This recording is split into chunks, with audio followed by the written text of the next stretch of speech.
நமஸ்காரம். மீண்டும் உங்கள் அனைவரையும் ஏற்றி விடப்பா ஐயப்பா நிகழ்ச்சியில் சந்திக்கிறதுல ரொம்பவே சந்தோஷம்.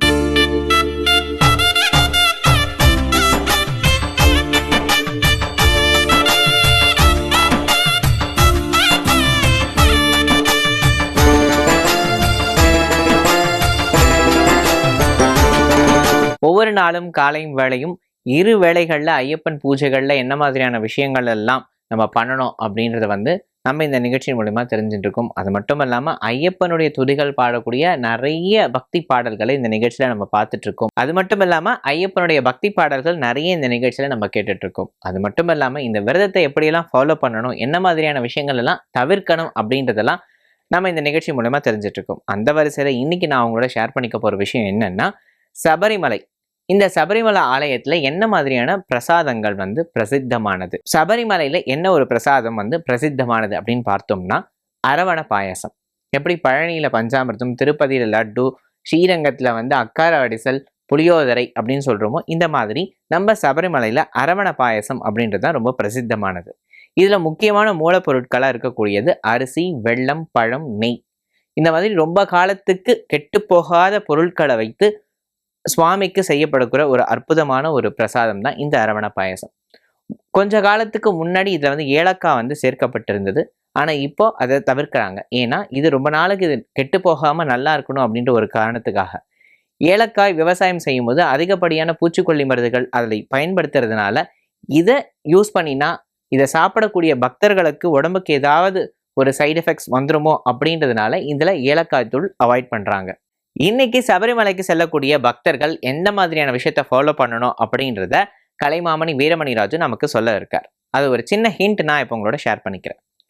யாத்திரையா செல்லக்கூடிய பக்தர்கள் 2 புனித நதியில நீராடுறது வழக்கமா வச்சிருக்காங்க. ஒன்று பம்பா நதி. இந்த பம்பா நதியை பத்தின விஷயங்கள் எல்லாம் நான் ஆல்ரெடி உங்களுக்கு ஷேர் பண்ணியிருக்கேன். தட்சிண கங்கைன்னு சொல்லக்கூடிய அளவுக்கு அத்தனை புனிதத்தன்மை வாய்ந்ததாக இந்த நதி இருக்கு.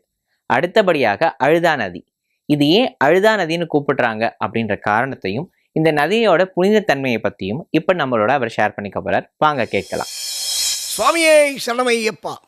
ஏற்றிவிடப்பா ஐயப்பா தொகுப்பிலே நாம் எரிமேலியை பற்றி சிந்தித்து அதற்கு பிறகு நாம் இப்பொழுது அழுதைக்கு வந்திருக்கிறோம். அழுதா நதியில் ஐயப்பன் உட்கார்ந்து தவம் செய்த அந்த பாறையிலே பக்தர்கள் எல்லாம் ஒரு நிமிஷமாவது உட்கார்ந்து ஐயப்பனை பிரார்த்தனை செய்ய வேண்டும் என்று கேட்டு இப்போ நம்ம அடுத்த ஸ்டெப்புக்கு போவோம். பெரிய பாதையில். இது பெரிய பாதை என்பது நிறைய பேருக்கு என்ன தெரியுமா சந்தேகம்? சார், பெரிய பாதையில் போனால் புண்ணியமா, சின்ன பாதையில் போனால் புண்ணியமா? ஐயப்பனை எது வழியாக போய் பார்த்தாலும் புண்ணியம்தான். அதில் ஒன்றும் மாறுபட்ட கருத்து கிடையாது. சில பேர் பெரிய பாதை ஏற முடியாது, வயசானவங்க, குழந்தைங்க.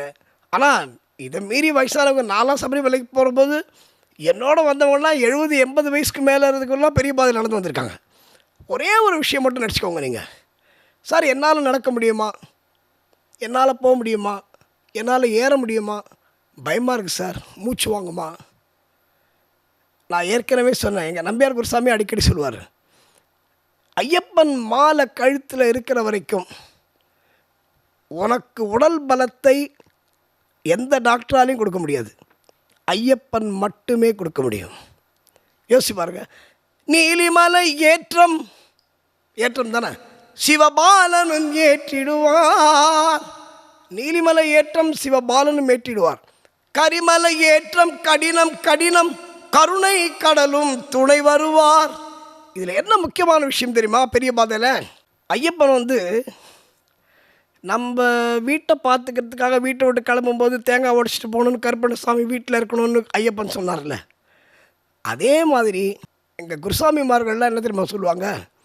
நீ மாலை போட்டாச்சுன்னா உன்னை மலைக்கு கூட்டுன்னு போயிட்டு திருப்பி மலையிலேருந்து கொண்டு உன் வீட்டில் விடுற வரைக்கும் ஐயப்பன் பொறுப்பை எடுத்துக்கொள்வாராம். எவ்வளோ பெரிய விஷயம் பாருங்கள். அப்போது பெரிய பாதையில் என்ன பண்ணுறார் ஐயப்பன்? தன்னுடைய பரிவாரங்களை நிறுத்தி வைத்திருக்கிறார். எப்படி? கொச்சுக்கடுத்த சாமி, வலியகடுத்த சாமி, கருப்பண்ணசாமி போன்ற பல பரிவாரங்களை வரிசையாக நிறுத்தியிருக்காராம். ஏன் நிறுத்தியிருக்காரு? அவர்கள் உங்கள் கண்ணுக்கு தெரியாமல் உங்களோடு பயணம் செய்வார்கள். அதை மட்டும் நீங்கள் சபரிமலையில் நடக்கும்போது ஞாபகம் வச்சுக்கணும். அதுதான் நான் சொல்கிறேன், புனிதமான மலை. நீ என்ன கேட்டாலும் கொடுக்குற மலை, நீ என்ன நினச்சாலும் நடத்தி தருகிற மலை. அப்போது ஏன்னா கூட பரிவாரங்கள் நம்மளோடய வரும், நம்ம கண்ணுக்கு தெரியாது. ஒரே ஒரு ஒரு ஒரு விஷயம் என்ன, சபரிமலை ஒரு அடர்ந்த வனப்பகுதி. சிங்கம், புலி, கரடி, நீ என்னென்ன காட்டு விலங்குகளை உன் புக்கில் பார்க்குறியோ, படிக்கிறியோ, உன் டிஸ்கவரி சேனலில் பார்க்குறியோ, எதை வேணால் பாரு, அத்தனையும் சபரிமலையில் இருக்கிறது என்பது நிச்சயம். ஆனால் இந்த மண்டல காலத்திலேயோ மற்ற மாச பூஜைக்கு போகும்போதோ எந்த மிருகமும் உங்களுக்கு துன்பம் கொடுக்காது என்பது சத்தியம். அது ஏன்?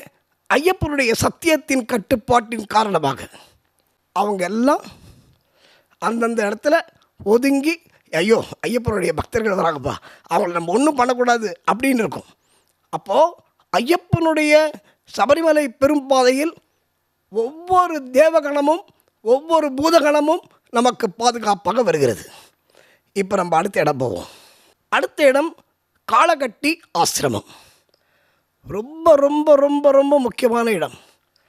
இந்த நேரத்தில் மகிஷிக்கு தெரிஞ்சு இவன் வேஷம் போட்டு வந்திருக்கான், ஆரம்பிக்கலாம் சண்டையை அப்படின்னோடனே சண்டை ஆரம்பித்தாச்சு. அட்டி 2 பேருக்கும் பயங்கரமான ஒரு யுத்தம், பயங்கரமான யுத்தம். இப்போது இந்த யுத்தத்தை பார்க்கறதுக்கு தேவர்கள்லாம் பார்க்குறாங்க வானத்துலேருந்து. பா, என்ன நம்ம சின்ன பையன். ஏன்னா அந்த நாரதர் முதல்ல சொன்னபோது 12 வயசு பையன் கிளம்பிட்டான் அப்படின்னும் போது இந்திரன் கேட்ட கேள்வி நாரதர்கிட்ட என்ன தெரியுமா கேட்டானா, ஏம்பா மகிஷி எங்களாலேயே ஒன்றும் பண்ண முடியல, ஒரு 12 வயசு பையனால் அப்படின்னு கேட்டபோது நாரதர் சொன்னாராம், சாதாரண 12 வயசு குழந்தை இல்லை, அனைத்து சக்திகளும் பெற்ற குழந்தை. ஏன்னா மகாவிஷ்ணு வந்து சக்கரம் கொடுத்து அமிச்சார் ஐயப்பனுக்கு மகிஷி சம்ஹாரத்துக்கு. இருந்தாலும் கூட ஐயப்பன் தவம் செய்து பார்வதியிடம் சூலம் வாங்கியது ஒரு வரலாறு. ஐயப்பன் சாதாரண தெய்வம் இல்லைப்பா, அவர் தான் மகிழ்ச்சியை அழிக்க முடியும் அப்படின்னு இந்திரன்ட்ட சொன்னாராம். இப்போது இந்த காட்சியை மேலேருந்து பார்க்குறாங்க அவங்க சண்டையை. பா, என்ன ஒரு வீரம், என்ன ஒரு சக்தி. இப்போது மகாவிஷ்ணு பிரம்மாலாம் என்ன பண்ணுறாங்களா, சிவன் கைலாசத்தில் உட்காந்துருக்காராம், நேரம் அங்கே போகிறாங்களா, ஏய் என்னப்பா உன் பையன் என்னம்மா சண்டை போடுறான், வாயா வந்து பாரியா அப்படின்னு. அப்போது சிவன் சொன்னாராம், அவனோட சக்தி நமக்கு தெரியாதா அப்படின்னு சொல்லும்பொழுது, இல்லை இல்லை இருந்தாலும் நீ வந்து பார்க்கணும் அப்படின்போது அவ அம்மா பார்வதி சொல்கிறாளாம், வாங்க நம்ம போய் பார்க்கலாம் அப்படின்னு சொன்னாராம். இல்லை இல்லை நீ வேண்டாம், இல்லை இல்லை நானும் வருவேன், நானும் என் பையன். இப்போ பையன் வந்து ஒரு பெரிய ஒரு பாடுறானோ இல்லைனா ஏதோ ஒரு காம்படிஷனில் கலந்துக்கிறானோ அதை வந்து அப்பா அம்மாவுக்கு பார்த்தா ஒரு பெரிய சந்தோஷம் இல்லை.